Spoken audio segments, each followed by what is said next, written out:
Halo teman-teman, selamat datang di Praktikum Dasar Akuntansi 2020 pada acara yang keempat, yaitu pada hari ini kita akan membahas mengenai siklus akuntansi usaha dagang. Nah, untuk itu kita perlu mengetahui latar belakangnya, mengapa kita perlu membahas mengenai siklus akuntansi usaha dagang. Sebelumnya teman-teman tahu apakah pengertian dari perusahaan dagang itu? Nah, untuk perusahaan dagang sendiri, yaitu perusahaan yang bisnis utamanya membeli barang dari pemasok, lalu langsung menjual lagi ke konsumen tanpa mengubah wujud barang tersebut. Jadi bedanya sama manufaktur, kalau manufaktur nanti dia ada proses pengolahan atau proses perubahan wujud barang tersebut lagi. Nah, kemudian dalam proses tutup buku usaha dagang ini yang dibedakan dengan manufaktur atau laporan biasanya, nantinya kita akan ada perhitungan harga pokok penjualan sebelum membuat laporan rugi laba, laba modal, dan neraca. Untuk rekening-rekening tambahannya ada 9 rekening tambahan. Yang pertama penjualan barang dagang, kemudian kedua retur penjualan atau pengurangan harga jual, kemudian ketiga potongan penjualan, keempat harga pokok penjualan, kelima pembelian barang dagang, keenam biaya angkut, ketujuh retur pembelian dan pengurangan harga beli, 8 potongan pembelian, dan 9 persediaan barang dagang. Nanti kita akan bahas satu persatu di slide selanjutnya. Kemudian untuk tujuan di acara 4 ini ada 2, yaitu yang pertama memahami penyusunan laporan keuangan usaha dagang. Kemudian yang kedua, nanti teman-teman bisa diharapkan outputnya teman-teman bisa menyusun laporan keuangan usaha dagang. Nah, secara garis besar, siklus kegiatan perusahaan dagang itu akan meliputi 4 kegiatan, yaitu pembelian, kemudian pengeluaran uang atau pembayaran, ketiga penjualan, dan penerimaan uang. Nah, untuk transaksi-transaksinya itu yang pertama pembelian ya. Nah, pembelian ini dapat berupa pembelian aktif atau produktif atau pembelian barang dagang dan pembelian barang dan jasa. Nah, biasanya pembelian ini kita dapat lakukan secara kredit maupun tunai. Jadi anggap kita misalnya sebagai perusahaan dagangnya ya. Kalau misalnya kita membeli secara kredit, pasti akan menimbulkan utang yang dikenal dengan utang dagang. Nah, kalau misalnya perusahaan dagang atau kita tidak puas dengan barang yang kita beli, maka dengan persetujuan penjual, kita dapat meminta potongan harga atau mengembalikan barang tersebut. Nah, nantinya akun pencatatannya ini disebut atau pembelian dan pengurangan harga dan akan bersaldo di kredit, sehingga dalam laporan rugi atau laba akan dikurangkan terhadap jumlah saldo rekening pembelian. Kemudian untuk yang kedua pembelian akan diikuti pembayaran ya pastinya. Nah, pembayaran ini juga dapat dilakukan untuk keperluan lain, misalnya mengembalikan pinjaman atau membagikan laba. Nanti biasanya itu pasti berhubungan dengan rekening kas juga. Kemudian untuk ketiga penjualan. Nah, penjualan juga kita dapat lakukan secara kredit maupun tunai. Nah, biasanya kalau penjualan secara kredit itu akan menyebabkan piutang. Jadi akan ada namanya rekening atau akun piutang dagang. Nah, saat kita menjual barang, kadang-kadang kan perusahaan harus menerima pengembalian barang atau memberikan potongan harga ketika barang yang kita jual tidak sesuai dengan permintaan konsumen. Nah, penerimaan kembali barang yang telah dijual inilah yang disebut dengan retur penjualan. Dan pemberian potongan harga ini disebut pengurangan harga. Jadi nanti retur penjualan akan bersaldo di debit, sehingga dalam laporan rugi laba akan dikurangkan terhadap jumlah saldo rekening penjualan. Nah, untuk penerimaan uang, untuk kegiatan penerimaan uang ini, penjualan akan disertai dengan penerimaan uang. Jadi ketika ada konsumen yang membeli barang kita akan memperoleh pendapatan atau penerimaan uang. Nah, penerimaan ini juga akan didapat dari setoran modal atau misalnya pinjaman kreditur dan lain-lain. Nah, berdasarkan besar kecilnya kegiatan usaha dagang dapat dibedakan menjadi 2, yaitu grosir dan pedagang pengecer. Nah, untuk pedagang grosir ya, itu adalah pedagang yang membeli barang dalam jumlah yang besar kepada produsen atau agen, lalu menjualnya ke pedagang pengecer atau retailer. Nah, untuk pedagang eceran, itu adalah pedagang yang membeli barang nantinya di pedagang grosir, lalu menjual barang tersebut langsung ke konsumen akhir. Nah, pembelian oleh konsumen akhir ini umumnya dalam jumlah kecil atau satuan karena dipergunakan untuk kebutuhan pribadi. Untuk kegiatan yang pertama, penjualan barang dagang. Bila transaksi penjualan barang dagang terjadi, maka rekening kas atau piutang nanti kita akan posisikan di debit. Sebenarnya ini tergantung cara pembayarannya, apakah itu nantinya secara tunai ataupun kredit. Nah, untuk rekening penjualannya kita kreditkan. Itu. Contoh, misalnya UD Agromart menjual barang dagangan sebesar Rp800.000. Nah, bila transaksi berlangsung secara tunai, kita akan letakkan kas sebesar 800.000 di debit, kemudian penjualan di kredit sebesar 800.000 juga, supaya balance ya. Kemudian untuk bila transaksi berlangsung secara kredit, maka kita letakkan piutang dagang di debit sebesar Rp800.000, kemudian di penjualan sebesar Rp800.000. Nah, seperti itu. Untuk kegiatan selanjutnya yaitu retur penjualan dan pengurangan harga jual. Nah, retur penjualan ini merupakan pembatalan terhadap satu penjualan dan kita akan catat pada sisi debit. Sebagai ilustrasi, barang dagang yang telah dikirimkan oleh UD Agromart, kan kita udah kirimkan barang nih ke pembeli atau konsumen. Namun setelah diperiksa oleh konsumen, ternyata konsumen menghendaki barang tersebut untuk dikembalikan karena tidak sesuai dengan kualifikasi. Misalnya, apakah produk itu kurang lengkap atau mengalami kerusakan.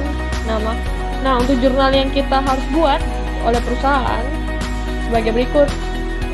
Bila transaksi berlangsung secara tunai, nah ini kalau untuk transaksi berlangsung secara tunai tapi pembelinya mendaki pengembalian uang yang telah dibayarkan sebesar 100.000 ya, misalnya ketika dihitung-hitung ternyata untuk pengembalian uangnya mereka mengharapkan sebesar 100.000, maka kita akan letakkan retur penjualan di sisi debit sebesar 100.000, kemudian di kas pada posisi kredit sebesar 100.000 juga. Kemudian jika pembeli mendaki penggantian atas barang dagang tersebut dan perusahaan dapat memenuhinya pada tanggal yang sama. Nah, ini kita akan letakkan di retur penjualan pada posisi debit sebesar 100.000, kemudian di posisi kredit ada rekening penjualan sebesar 100.000. Jika pembeli mendaki penggantian atas barang dagangan tersebut, namun perusahaan baru dapat mendakinya beberapa waktu kemudian. Jadi kalau misalnya yang tadi yang sebelumnya kan pada hari yang sama langsung diganti, kemudian kalau untuk yang kasus ini kita akan ganti beberapa waktu kemudian. Maka retur penjualan kita letakkan di posisi debit sebesar 100.000, tapi nanti kita di bagian kredit bukan penjualan tapi uang muka dari langganan sebesar 100.000. Lain halnya bila transaksi tersebut secara kredit. Kalau misalnya tadi kan tunai. Nah, bila transaksi berlangsung secara kredit dan sampai dengan terjadinya retur penjualan belum dilunasi oleh pembeli, maka jurnal yang kita harus buat itu adalah retur penjualan di debit sebesar 100.000, kemudian di piutang dagang sebesar 100.000. Kenapa piutang dagang ini ada di sisi kredit? Karena kan tadi barang tersebut akan dilunasi secara kredit, otomatis kita akan ada rekening piutang dagang. Nah, sehingga nanti kalau misalnya ada retur penjualan akan mengurangi saldo dari piutang dagang sebesar 100.000. Rekening tambahan selanjutnya yaitu potongan penjualan. Tapi sebelumnya teman-teman pasti tahu ya kenapa perusahaan dagang itu tapi juga menyediakan transaksi secara kredit. Karena ini salah satu untuk menarik konsumen untuk membeli barang mereka. Kenapa? Karena tidak semua konsumen memiliki dana pada saat tertentu. Dan mereka juga sebagian orang juga akan memilih secara kredit karena bisa dilunasi beberapa hari kemudian gitu. Nah, sayangnya ada beberapa risiko yang harus ditanggung oleh perusahaan dagang apabila mereka menyediakan transaksi secara kredit. Ada 3. Yang pertama, bisa saja piutang itu baik sebagian atau seluruh tidak terbayarkan. Kemudian yang kedua, bisa saja pembayaran piutang itu terlambat atau lewat dari jatuh tempo. Kemudian yang ketiga, modal kita tertanam di piutang tersebut. Nah, untuk memperkecil risiko itulah maka perusahaan dagang menyediakan namanya potongan penjualan untuk mempercepat pembayaran. Ilustrasinya, pada tanggal 12 April 1999 ya, kita anggap ya, XX ini 99, UD Agromart menjual barang dagangan sejumlah Rp800.000 dengan termin pembayaran 2/10 N/30. Nah, termin pembayaran 2/10 N/30 ini artinya apa? Apabila pembeli melakukan pembayaran dalam jangka waktu 10 hari, ya, berarti 2/10 ini, 10 ini adalah jangka waktu pembayarannya sejak terhitung dari tanggal penjualan. Jadi kan ini tanggal penjualannya tanggal 12 April. Berarti kalau misalnya kita tambah 10 hari jadinya tanggal 22 April. Apabila pembeli itu akan melunasi pembayaran selama jangka waktu sebelum tanggal 22 April, maka pembeli tersebut akan memperoleh potongan tunai dari penjual sebesar 2% dari nilai barang yang dibeli. Sedangkan jangka waktu seharusnya, jangka waktu kredit atau jatuh tempo mereka melakukan pembayaran yaitu sebesar 30 hari sejak tanggal penjualan. Jadi seharusnya mereka membayar di tanggal 30 Mei. Bukan ya, di tanggal 12, berarti 12 April tambah 30 di tanggal 12 Mei mereka harusnya jatuh tempo untuk membayarkan atau melunaskan pembayaran. Tetapi perusahaan dagang ini mempunyai strategi untuk memberikan potongan penjualan supaya mempercepat pembeli melunasi pembayaran. Nah, makanya bisa kalau misalnya mereka melunasi sebelum tanggal 22, mereka akan memperoleh potongan sebesar 2%. Jadi, untuk 2%-nya berarti nanti 2% dikali 800.000, lalu diperoleh potongan penjualannya, lalu dikurangi dengan penjualan.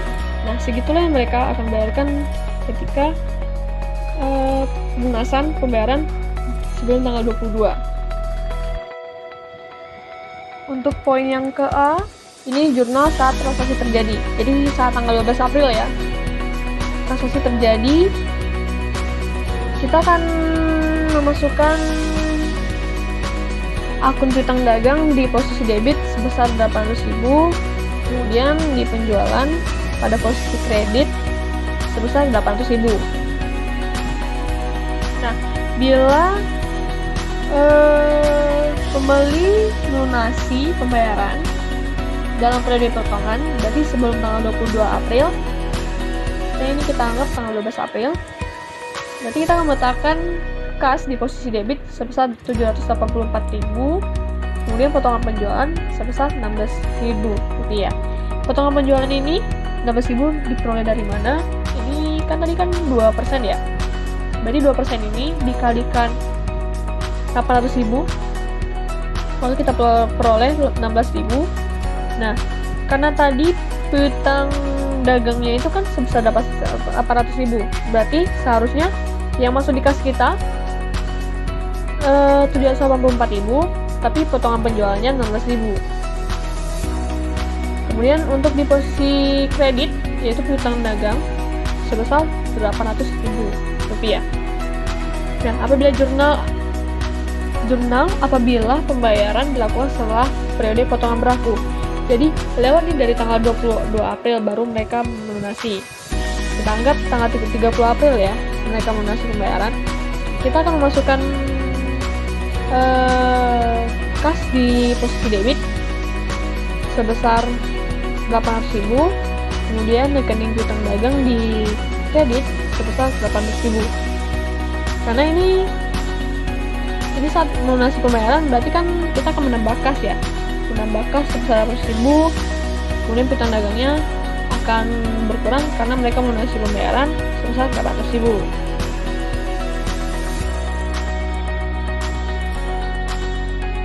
Rekening tambahan selanjutnya yaitu harga pokok penjualan atau HPP. Nah, untuk rumus HPP yaitu persediaan awal ditambah pembelian dikurangi persediaan akhir. Ini contoh perhitungan HPP pada suatu akhir periode. Untuk harga pokok persediaan awal barang dagang sebesar Rp240.000. Kemudian untuk pembelian barang selama periode bersangkutan ternyata sebesar Rp1.400.000. Nah, untuk harga pokok barang tersedia yang kita akan jual, jadi kita jumlahkan nih persediaan awalnya, kemudian ditambah pembelian barang dagang selama periode. Kita peroleh sebesar Rp1.640.000. Kemudian ternyata di akhir periode, harga pokok persediaan akhir barang dagang adalah sebesar Rp200.000. Jadi, harga pokok penjualan yang seharusnya adalah harga pokok barang tersedia dijual, kita kurangi dengan persediaan akhir. Ternyata berapa hasilnya? Hasilnya yang kita peroleh adalah Rp1.440.000. Jadi HPP pada akhir periode adalah sebesar Rp1.440.000. Untuk rekening tambahan pembelian barang dagang, kita contohkan UD Agromart membeli barang dagang dari PT Green Forest seharga Rp500.000. Nah, bila pembelian barang dagang itu berlangsung secara tunai, maka rekening pembelian kita letakkan di sisi debit sebesar Rp500.000 karena kita membeli secara tunai, dan kita dan rekening itu kita masukkan sebagai pembelian ya. Kemudian untuk rekening kas kita letakkan di sisi kredit sebesar Rp500.000. Ini nanti akan mengurangi kas sebesar Rp500.000 karena kita melakukan pembelian. Nah, apabila transaksi berlangsung secara kredit, jadi kita melakukan kredit pembelian barang dagang, kita akan memasukkan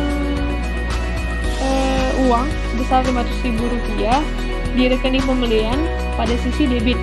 Kemudian di sisi kredit ada rekening utang dagang sebesar Rp500.000. Nah, di sini paham ya teman-teman ya. Nanti kalau misalnya ada yang kurang paham, nanti kita bisa ditanyakan di praktikum saat praktikum berlangsung. Untuk biaya angkut, nah biaya angkut pembelian ini akan menambah harga pokok barang yang dibeli. Biaya angkut ini dibagi menjadi dua sesuai syarat pengangkutannya, yaitu fee on board shipping point dan fee on board destinating point. Artinya apa? Untuk free on board shipping point, biaya angkut atau ongkos kirim barang dagang dari gudang penjual atau menuju gudang pembeli menjadi tanggung jawab dari seorang pembeli barang tersebut. Sehingga kepemilikan barang itu telah menjadi hak pembeli meskipun barang tersebut masih ada di tempat penjual. Sedangkan kalau untuk free on board destinating point, untuk ongkos kirimnya akan menjadi tanggung jawab dari penjual barang dagang tersebut, jadi destinasinya. Dari misalnya barang tersebut dikirim dari kota A ke B. Nah, free on board destinating point berarti akan dikenakan di kota A, di kota penjual. Namun, kepemilikan barang tersebut menjadi hak pembeli saat barang tersebut sudah diterima oleh pembeli. Contohnya, pembelian sebesar Rp35 juta. Kemudian kita kurangi dengan letter pembelian sebesar Rp1.500.000 dan potongan pembelian sebesar Rp2 juta. Jadi totalnya kita kurangi dengan Rp3.500.000. Kita peroleh ternyata hasilnya Rp31.500.000. Kemudian kita tambah nih biaya angkut pembeliannya. Berapa biaya angkut pembeliannya? Biaya angkut pembeliannya ternyata 4 juta. Setelah dihitung-hitung, ternyata kita tambahkan pembelian dengan biaya angkutnya. Kita peroleh pembelian bersih adalah Rp35.500.000. Di pembelian yang harus dibayarkan oleh pembeli adalah sebesar Rp35.500.000. Untuk poin yang ke A, bila transaksi berlangsung secara tunai, maka kita akan masukkan rekening biaya angkut pembelian di sisi debit sebesar Rp100.000, kemudian kas di kredit sebesar Rp100.000.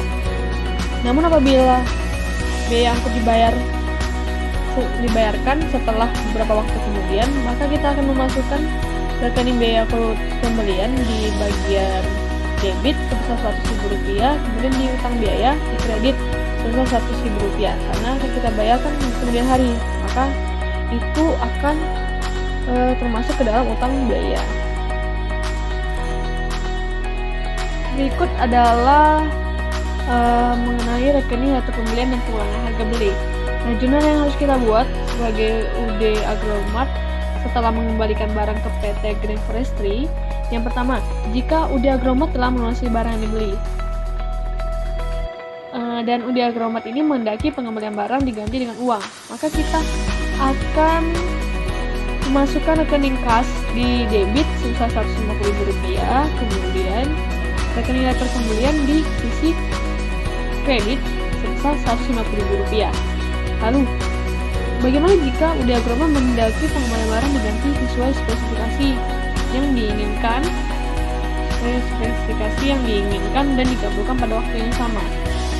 Kita akan memasukkan rekening pembelian di posisi debit sebesar Rp150.000, kemudian di posisi kredit ada rekening letter pembelian sebesar Rp150.000. Nah, untuk permintaan pengembalian barang yang baru dilakukan setelah beberapa waktu kemudian, jurnalnya sebagai berikut. Kita akan memasukkan rekening uang muka pembelian di posisi debit sebesar Rp150.000, kemudian di posisi kredit ada rekening letter pembelian sebesar Rp150.000. Nah, untuk jurnal yang dibuat oleh Agromat setelah mengembalikan barang ke PT Green Forestry, dan transaksi pembelian berlangsung secara kredit dan sampai terjadinya retur belum dilunasi juga oleh UD Agromat, maka jurnal yang harus dibuat oleh UD Agromat adalah utang dagang di debit sebesar Rp150.000, lalu ada rekening letter pembelian di kredit sebesar Rp150.000. Untuk rekening tambahan potongan pembelian ini hampir sama dengan potongan penjualan, tapi bedanya ini kita yang membeli barang dari perusahaan lain. Nah, contohnya pada tanggal 14 April 1900 XS, UD Agromat membeli barang dagang seharga Rp500.000 dengan termin pembayaran 2/10 N per EOM dari PT Green Forestry. Nah, termin pembayaran ini berarti apa? Jika pembeli melakukan pembayaran dalam jangka waktu 10 hari terhitung sejak tanggal pembelian. Tadi tanggal pembelian kita tanggal 14 April, maka penjual akan memberikan potongan tunai 2% dari nilai barang yang dibeli. Sedangkan jangka waktu kredit yang diberikan adalah hingga akhir bulan yang bersangkutan. Berarti EOM ini adalah end of month. Nah, jadi untuk dua ini hampir sama ya dengan yang tadi, cuma bedanya tadi kalau potongan penjualan N/30, jadi 30 hari setelah terhitung sejak tanggal penjualan. Kalau misalnya untuk pembelian ini ada EOM atau end of the month. Untuk jurnal yang harus kita catat pada saat transaksi terjadi pada tanggal 14 April, kita akan memasukkan rekening pembelian di sisi debit sebesar Rp500.000, kemudian di kredit ada utang dagang sebesar Rp500.000. Nah, jurnal apabila pembayaran dilakukan dalam periode potongan. Jadi dalam periode potongannya berarti 10 hari sejak tanggal pembelian. Untuk kita anggap tanggal 14 April kita melunasi pembayarannya, maka kita akan memasukkan utang dagang di posisi debit sebesar Rp500.000, kemudian di posisi kredit ada potongan pembelian sebesar Rp10.000 dan kas sebesar Rp490.000. Jadi potongan pembelian ini Rp10.000 ini kita peroleh dari 2% dikalikan dengan Rp500.000. Kita peroleh potongan pembelian sebesar Rp10.000. Nah, apabila jurnalnya itu dilakukan setelah periode potongan berlaku, misalnya kita anggap tanggal 30 April, berarti jurnal yang harus kita catat yaitu adalah utang dagang di posisi debit ada Rp500.000, kemudian di posisi kredit ada rekening kas sebesar Rp500.000. Untuk rekening persediaan dalam usaha dagang itu kita kenal dengan persediaan barang dagang. Nah, untuk metode pencatatan persediaan ini kita gunakan metode persediaan fisik. Kenapa dikenal dengan metode persediaan fisik? Ini adalah cara sistem pencatatan persediaan barang dagangan yang mengharuskan adanya perhitungan barang yang masih ada pada saat tanggal penyusunan laporan keuangan. Jadi ada bukti fisik dari barang dagang tersebut. Nah, contohnya pada akhir periode saldonya, pada akhir periode saldo dari persediaan barang dagangan awal sebesar 2 juta di debit. Kemudian untuk pembelian sebesar 40 juta di debit. Kemudian dari rekening biaya akut pembelian 3.500.000 rupiah di debit. Letter pembelian sebesar 2 juta di kredit. Potongan pembelian sebesar 3 juta di kredit. Kemudian persediaan barang akhir periode sebesar 6 juta di debit. Untuk jurnal penyesuaian yang akan kita catat, yang pertama kita akan membedakan saldo awal persediaan barang dagang ke rekening HPP. Jadi untuk HPP-nya kita letakkan di sisi debit sebesar 2 juta, kemudian persediaan barang dagangan di sisi kredit sebesar 2 juta. Nah, kemudian untuk yang kedua, kita akan membedakan saldo pembelian dan biaya akut pembelian ke rekening HPP juga.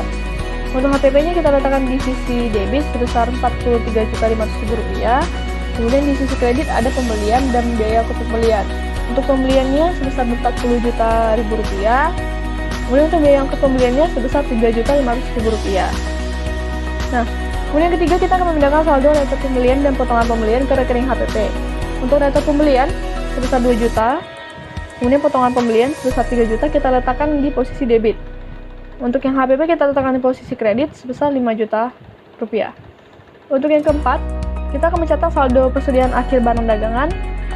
Untuk persediaan barang dagangan akhir ini kita letakkan di sisi debit sebesar 6 juta, kemudian untuk HPP kita letakkan di posisi kredit sebesar 6 juta juga. Untuk perhitungan HPP biasanya akan dilakukan setiap akhir periode. Nah, ini contoh perhitungan HPP-nya. Untuk persediaan barang dagangan awal di tanggal 1 April 1900 XX sebesar Rp240.000. Nah, ternyata pembelian selama bulan April kita mengeluarkan uang sebesar Rp1.460.000. Nah, untuk letter pembeliannya ada Rp150.000, lalu ada potongan pembelian sebesar Rp10.000. Nah, ini kita jumlahkan, ternyata hasilnya Rp160.000. Lalu kita kurangkan pembelian ini, pembelian selama bulan April kita kurangkan dengan letter pembelian dan potongan pembelian, kita perolehlah pembelian bersih. Ternyata pembelian bersihnya sebesar Rp1.300.000. Nah, untuk biaya angkut pembelian kita mengeluarkan uang sebesar Rp100.000.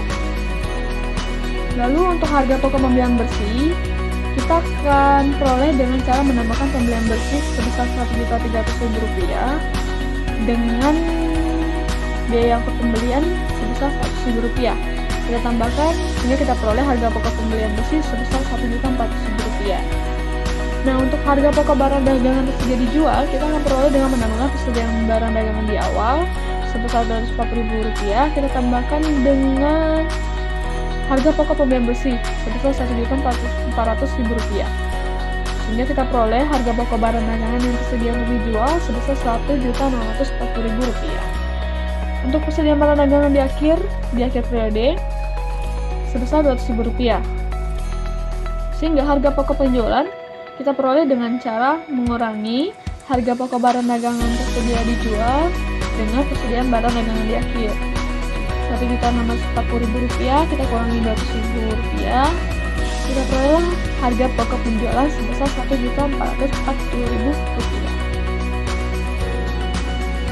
Sekian praktikum dasar akuntansi acara yang keempat. Terima kasih teman-teman atas perhatiannya, dan saya mohon maaf apabila ada kekurangan selama penjelasan materi. Apabila ada yang masih kurang dipahami, teman-teman dapat tanyakan saat praktikum berlangsung. Selamat belajar dan jaga kesehatan selalu ya.